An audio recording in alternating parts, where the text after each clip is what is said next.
এটা second dose হবে আজকে। আগের দিনে একটা খাওয়ানো হয়েছিল,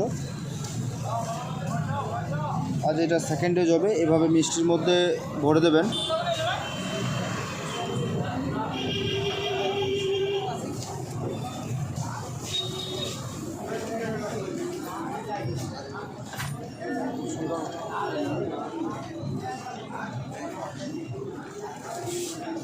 ये देख रहे हैं, ये सा जो हो गया इसका हालत, इंशाल्लाह ठीक हो जाएगा।